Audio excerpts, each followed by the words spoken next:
Hoje eu quero trazer uma reflexão para vocês. Esses dias em atendimento, uma paciente disse algo que ecoou profundamente em mim. Depois eu fiquei refletindo sobre isso e quis vir aqui falar sobre isso. Ela disse mais ou menos assim: Eu não consigo chorar.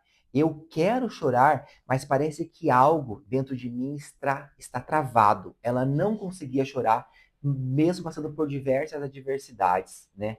E isso me tocou profundamente, porque isso me fez relembrar de uma situação traumática vivida na minha infância, ali por volta dos meus 7, 8 anos, né? Onde era um final de semana, um domingo, eu estava sozinho em casa e a minha casa foi destelhada, né? Meus pais tinham saído para passear e eu fiquei naquele dia sozinho em casa, né? E eu chorei muito, foi muito traumático, né? Pensei que a casa fosse desabar na minha cabeça e tal. E quando os meus pais chegaram e eu fui ali buscar um acolhimento, né, dos meus pais, uma palavra de amor, de carinho, né? Quando eu fui dizer que eu tinha chorado muito naquele dia, eles acabaram zombando daquele choro, sabe? Livre aqui de julgamentos deles nesse momento, né? Mas aquilo fez eu travar o meu choro, lógico, eu fui perceber isso anos depois, né? E o quanto esses traumas eles impactam a gente, né? E talvez eu traga essa reflexão aqui, porque talvez você já tenha sentido isso, né? Sabe, não tenha conseguido chorar em algum momento ou demonstrar esse choro, né?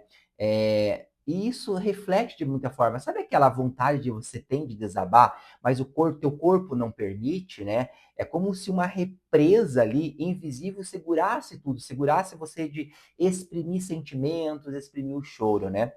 Então, quando alguém não consegue chorar, geralmente não é falta de emoção, não é porque aquela pessoa é fria, tem alguma questão ali, né? Geralmente é excesso de emoção, é excesso de controle, é excesso de sobrevivência, é excesso de dor acumulada de tantas vezes em que foi preciso você engolir o choro, né? Para o choro não continuar, sabe aquela coisa de engole o choro, para de chorar, né?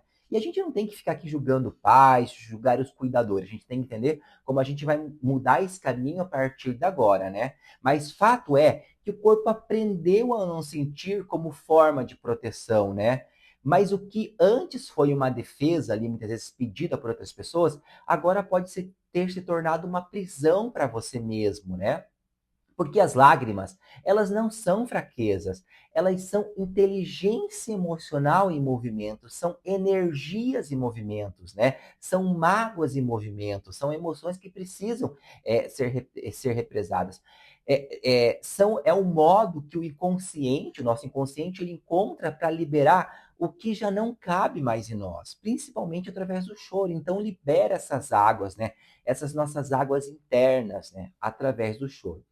E quando a alma trava, o convite não é forçar o choro, não precisa forçar o choro, mas é você começar a permitir a emoção chegar com segurança em você, né?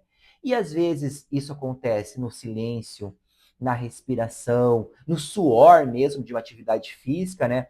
Ou até numa conversa terapêutica que o corpo ele começa a entender e ele se sente seguro, né? Ele começa a pensar, o corpo pensa, agora eu posso sentir, agora eu posso demonstrar, agora eu posso exprimir o que eu estou sentindo, agora eu posso liberar o que eu estou sentindo, né?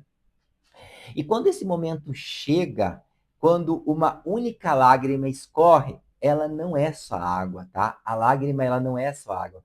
Ela é memória, ela é o perdão, ela é o coração, muitas vezes, voltando a pulsar, o teu corpo voltando a sentir, né? Então, se nesse momento você se sente travada, não consegue chorar, não consegue demonstrar emoção, não se cobre, apenas comece a se aproximar de si mesma, né?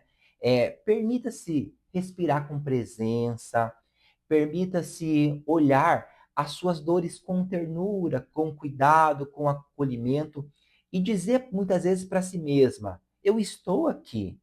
Eu posso sentir, sabe? Se conectar com esse corpo. Você pode dizer: eu me permito liberar o que eu já não preciso mais segurar, o que eu já não preciso, sabe, grudar aqui dentro de mim, o que eu não preciso travar mais aqui dentro de mim. E pouco a pouco, o corpo vai entendendo que é seguro desarmar. E o choro, quando vier, ele não vai ser mais um colapso, não vai ser algo tão ruim, algo travado, mas vai ser um renascimento dentro de você, né? Então, use essas práticas da respiração, do acolhimento, das palavras aí de afirmação, para o seu corpo entender que é um lugar seguro. É seguro demonstrar a emoção, é seguro chorar, tá bom?